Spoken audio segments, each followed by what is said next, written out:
Arun sir, हम तो सनातनी हैं और ये जो बता रहे थे अवमुक्तेश्वरानंद शंकराचार्य कि अपूर्ण मंदिर में जो है वो प्राण प्रतिष्ठा नहीं की जानी चाहिए, जो उन्होंने धर्म को लेकर के ज्ञान दिया, यही ज्ञान भारी पड़ रहा है क्या अवमुक्तेश्वरानंद जी पे? क्योंकि महामानव का ज्ञान तो पर्याप्त है भाई। जो आदमी बायोलॉजिकल है ही नहीं, नॉन बायोलॉजिकल है, अलौकिक ज्ञान उसके पास है, तो उसको फिर ज्ञान की क्या ही जरूरत है? और यही जो ज्ञान और मुक्तेश्वरानंद जी सनातन के हिसाब से देने का प्रयास कर रहे थे, वही प्रयास अब भारी पड़ रहा है अरुण सर। जी सर, आवाज आ रही? जी जी, फर्स्ट क्लास। हाँ सर, जो आपने बात कही मंदिर के पूर्ण होने की या संपूर्ण होने की, तो आपने उड़ीसा का मंदिर देखा होगा, वहां पर धर्म ध्वजा को भी देखा होगा। तो जब राम मंदिर की धर्म ध्वजा ही नहीं थी तो कैसी पूर्णता?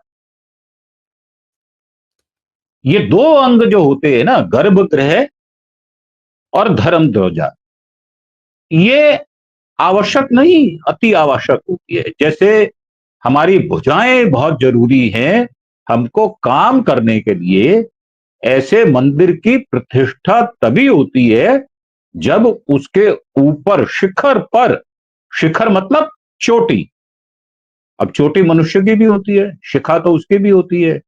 और अभी कहा राय साहब ने, उसी शिखा को पकड़कर उन बाल बच्चों को, दंडीधारी छात्रों को, 18 वर्ष के छोटे बालकों को घसीट दिया गया।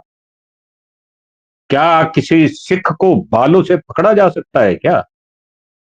सर, कत्लो गारद हो जाएगा। पंजाब को, मैं तो रहने वाला हूं वहां का, अगर किसी की पगड़ी पर हाथ डाल दिया जाए तो हमारे यहां हर धर्म में, हर संप्रदाय में कुछ मान्यताएं होती हैं।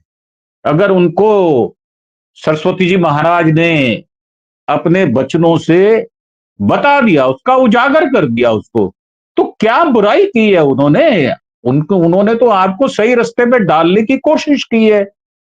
अब आप सही रास्ते पर जाना नहीं चाहते तो एक ही उदाहरण से काल नेमी स्पष्ट हो जाता है। जैसा कि उन्होंने खुद भी कहा, ये कहा तो उन्होंने ठीक है कि ये काल नेमी है, पर है कौन?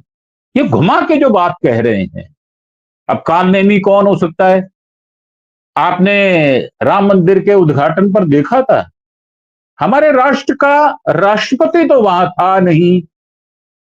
हाँ, एक जानवरों का डॉक्टर जरूर था वहां पर, जो कि काले वस्त्र पहनकर गया हुआ था। हमारे यहां काले वस्त्र अलाउड नहीं होते पूजा में। अब वो है तो जानवरों का डॉक्टर, गया था मनुष्यों के सबसे सर्वोच्च देवता जो है वो भगवान राम की प्रतिष्ठा करने के लिए, वो भी बाल रूप में। तो उनको आचरण जो है, धर्मानुसार आचरण जिसको हम कहते हैं। और बल्कि कल किसी ने एक कॉन्फ्यूज में भी कहा, डिबेट में भी कहा कि अगर शंकराचार्य जी महाराज, अभिमुक्तेश्वरानंद जी महाराज, आज बसंत पंचमी भी है तो मैं उसकी बधाई भी देता हूं, और वो आज के दिन हम सरस्वती की पूजा करते हैं और उनके तो नाम में ही सरस्वती है। इसका अर्थ क्या निकलता है? इसका अर्थ यही निकलता है, जो ज्ञान का भंडार हो, जिसने हिंदू सनातन धर्म का सब कुछ उसके स्मरण हो, ज्ञात हो, पठन पाठन किया हो, सानिध्य दिया हो। अब ये जो जिन्होंने उनको गुरु बनाया सरस्वती जी महाराज उड़ीसा वाले, तो वो है क्या असल में? असल में है ये कि जब सच्चाई को सबके सामने बोल दिया जाता है ना, तो वहां पर फिर कॉन्ट्राडिक्शन हो नहीं सकती। अभी आपने कहा क्या मोदी साहब इसमें इंटरवीन करते? सर, जिस आदमी को 60 बार ट्रंप गाली दे रहा है, भारत की प्रतिष्ठा को धूमिल हो रही है, हमारे सबसे सर्वोच्च पद, जो संवैधानिक सर्वोच्च पद है, उसकी प्रतिष्ठा धूमिल हो रही है, वहां तो बोल नहीं रहे, चीन को लाल आंखें दिखा नहीं रहे। हमारे हिंदुस्तान की कितनी जमीन जा रही है इनकी चुप्पी के कारण। तो अब धर्म की बात करेंगे तो धर्म की ध्वजा को कौन नीचा कर रहा है? ये कालनेमी दरअसल है कौन? ये कालनेमी वही है जो महंताई छोड़कर भगवा वस्त्र में, अब मैं रावण कह दूंगा तो थोड़ी मुश्किल हो जाएगी, क्योंकि उसने तो हरण कर लिया था ना सीता का, और इन्होंने धर्म रूपी सीता का हरण कर लिया है।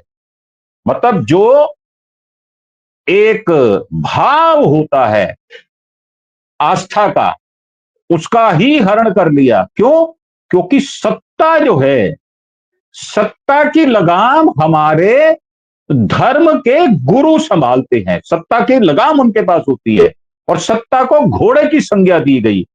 अब ये दौड़े जा रहे हैं, दौड़े जा रहे हैं, देख ही नहीं रहे कि सर्वोच्च पद है, उसकी प्रतिष्ठा, उसका मान, ये भारत के, अगर धर्म की बात करेंगे तो मैं तो स्पष्ट कहता हूं कि सुप्रीम कोर्ट भी, और ना भूलें ये वही शंकराचार्य सरस्वती जी महाराज हैं जिनकी सर्वोच्च न्यायालय में जिनकी गवाही, बड़ी लंबी गवाही दी, एविडेंस दिया उन्होंने, बैठे राय साहब, इनको पता होगा, जो हमारे एक, जिनको कहते हैं अंगहीन रामानुजाचार्य हैं। वैसे तो उनको ये कहा गया, हमारे धर्मशास्त्र में भी कहा है कि अगर कोई अंगहीन हो तो उसको धर्माचार्य नहीं बनना चाहिए, परंतु वो तो धर्म गुरु बने बैठे हैं। उनकी गवाही को माना ही नहीं था, माना ही नहीं गया। और जो एविडेंस इन्हीं अभी मुक्तेश्वरानंद सरस्वती महाराज जी ने दी थी, उनकी गवाही को ही माना गया।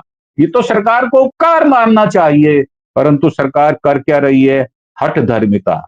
वही हठ धर्मिता जिसको कालनेमी या रावण, क्योंकि रावण का भाई था ये, और मारीची का ये बेटा था, और मारीची कौन था वो भी आपको पता है। तो मेरा मानना यह है कि जब धर्म की व्याख्या हम करते हैं तो फिर उसकी आस्था, उसका विश्वास, वो हमें कायम रखना चाहिए। इनसे अच्छे तो केशव जी मौर्य हैं, कम से कम उन्होंने खुल के कहा हम माफी मांगते हैं। इतनी सत्ता में बैठे हुए हैं, वो कह रहे हैं इतनी हठ धर्मिता ठीक नहीं है, माफी मांग लेनी चाहिए, और मैं उनके चरणों में प्रार्थना करता हूं। अब आप, मैं उनका पर्सनली विरोधी नहीं हूं राजनीति का, पर उनके भाव तो देखो, उन्होंने एक इज्जत तो दी उस सर्वोच्च पद की। तो मेरा मानना यह है कि ना तो मोदी साहब बोले हैं ना बोलेंगे, क्योंकि जिन मुद्दों को ज्वलंत कहते हैं उन पर चुप रहना अक्सर उनकी आदत है, और वो खुला इसलिए छोड़ देते हैं कि कोई भी अर्थ निकाल लिया जाए।